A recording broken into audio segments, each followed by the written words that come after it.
Good afternoon, everybody. I hope everybody's doing well. It is April 21, 2024 on Sunday, and I'm going to be sharing another testimony. It's of a targeted person who provided original testimony March 19, 2024. Goes by the names or initials S as in Sam, D as in David, L as in love, SDL. So this is the pre-targeting part of his testimony that he wanted to add. So I'm creating another video here, and then I will link his original testimony in the description section of this video. So here we go. Hello, Lorraine. Here is the pre-targeting covert part. Once I learned about the targeting program, quote unquote, it became overt, which means obvious. I began to put the pieces to this strange puzzle together. Back in 2006, I noticed I was feeling off, as if something was not right. I began to have feelings of being followed and noticed certain cars and people repetitively being seen wherever I went, but just chalked it up to paranoia. That's what they want us to think, right? Why would anyone follow me? I had no enemies. I knew of no issues. Nonetheless, that feeling persisted. Over the years, the targeting persisted, following me mainly, but I had no idea what it was. So now fast forward to 2012, 6 years later.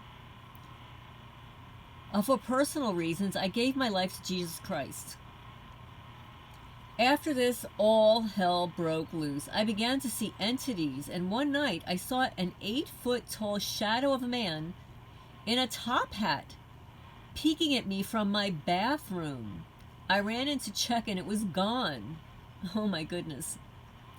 I had to sleep with the lights on from that day forward, and after this, the shadows racing across the wall began.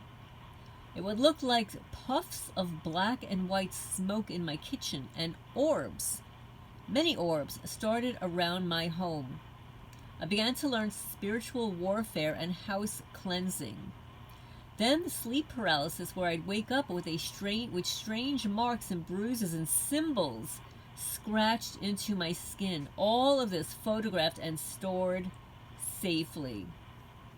I began to share my photos of quote-unquote ghost walking around my house in photos and got into heavy paranormal research. I went into bottle mode and recited warfare scriptures. I sprayed holy water and burned charcoal like the exorcism priests do. I'm sorry to laugh. I mean, I've done the same thing. I made major strides, and in the sleep paralysis stopped. But these small lizard-like demons would attack me in my dreams until I cried out the name of Jesus, and they'd stop.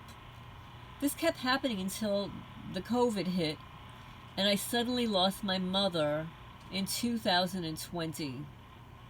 I'm sorry you lost your mom. I know how it feels. I lost mine then too. Soon after, I suffered a hernia and had a 3-night stay at a local hospital. Soon after, I received word that I was accepted into a luxury high-rise that I applied to 10 years prior. 10 years.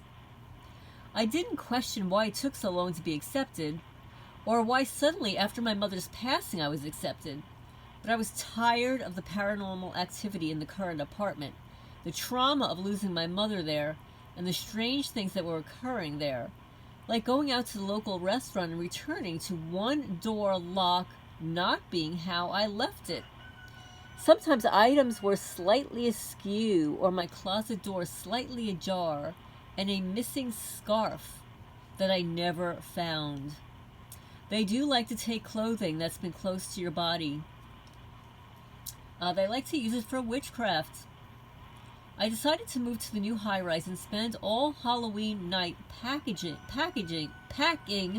move in the next day. I cried my eyes out, having to leave the neighborhood of Astoria, Queens, that I loved so much. But I thought of being across from Central Park and back in my childhood neighborhood would be amazing.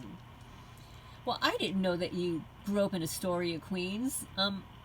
I didn't grow up in Queens, but I lived there in my 20s and 30s. Boy, was I wrong. Soon after moving in, the cops were called on 2 different occasions to my door to ask about a domestic violence call. I said, I live alone, and I'm a new tenant. They apologized and left, but the drones and helicopters began shortly, almost immediately. After then, the spoofed calls to my brand new phone and other phony domestic violence inquiries started. I called down to the doorman to ask why I hadn't received a call, letting me know they were coming up, and he was nervous and admitted that my particular apartment has a 10-year history of receiving these bogus calls. Wow. Wow. This building was only 10 years old when I moved in. This particular unit had 2 tenants prior to me in 10 years. That's strange. Anyway, the strange one-headlight car and bright floodlights that were beamed at my window, and after reporting this to management many times, the assisting manager began to ignore my call. So this is a pattern with this apartment, guys. It is a pattern with this apartment. This is an apartment that's set up for targeted people. Just the way it's quite possible that my property is set up for a targeted person. I don't know. I wish the former owner were alive so I could talk to him. So there was a guy sitting on the floor, sleeping or hiding his face by my door in a private luxury building. Somebody let him come up. So I called down to ask the concierge, who gave me a nervous, bumbled lie excuse. The next week, November 2022, there was a drilling underneath this apartment, and that night, the electromagnetic attacks began. Yeah, so they were setting up that apartment for assault on you. There were loud pops and bangs and things like that sounded like my windows exploding, refrigerator popping loudly, and what sounded like a large car motor or machine rolling back and forth over my apartment. Oh, I have heard this so many times from other targeted people living in apartments. A machine rolling back and forth. This has continued 24/7, and I noticed genital attacks in March 2024 suddenly began. That's just last month. Electronic, RAPE, and molestation. The photos I sent are of scratches, burns, and the silicone and rubber mats I used to help mitigate some of these attacks. There is a copper fabric and reflective ironing board fabric along with a jockstrap cup I needed to protect my man parts. I have no privacy, even in the bathroom or showering. My thoughts are read or fed back to me through targeted ads and directed conversations. The majority of social media ads on my feed reflect what my triggers or fears are, and too many other things that could stretch out this testimony for days, so I will leave it right here. Please include all the photos you can to help people visualize the way I am battling this and the way I have to live now. A picture holds 1,000 words, and most people didn't believe me online. So these photos will shut up the naysayers. I'm sending love as well as wishes your way, and as soon as I can save some money, I will donate to your animal sanctuary. May God bless you for helping me get my testimony out there, and you have my permission to share my testimonies and photos with anyone you wish. Love, please keep my name anonymous for now. Thank you. Sorry, the second part took so long. I have been severely attacked lately. Well, thank you so much for this second testimony, and I will, in the community section, because I don't know how to stream them together along with this testimony. I'm just not that technically adept on how to do this. I know that other YouTube creators do it in, what's it called, OnShot or something like that. But in the community section, you can only post 5 photos at a time, so I can create a post for SDL's shielding techniques, and we can link it with his 2 testimonies. So one back in March of this year, and then this current one. So I look forward to people's questions and comments below.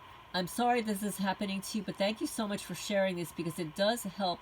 It helps me. It helps other people. And it also helps other people to know that this is a spiritual war also, and that there are demons and entities that are involved in this. And they do perform witchcraft rituals. And that's the reason why they took your scarf. A scarf is a very personal thing. You wrap it around your neck. It holds the energy of your body. And your neck has pulses and is very energetic. That's why the assault on my neck these last 3 or 4 days has been really painful and debilitating. And I'm really curious if you've performed any more research on the apartment that took you 10 years to obtain, and if you've been able to contact the former owners or the former renters at all. That would be really interesting to find out if they were targeted. But even more fascinating is the fact that the concierge, the doorman, or whatever you want to call him, says that that apartment has a history of these phone calls. And that it took you 10 years, and there's only been, like, you're the 3rd person to be in that apartment. It's very interesting. I believe they may have set that apartment up for a targeted person. I do believe that they have apartment buildings around the country where there are certain apartments that are automatically set up. And then if they're not set up, they'll just move people in around you. But anyway, thank you so much. I look forward to your questions and comments. Please remember to hit the thumbs up. It helps the channel grow, get the message out there. And I will talk to you guys soon.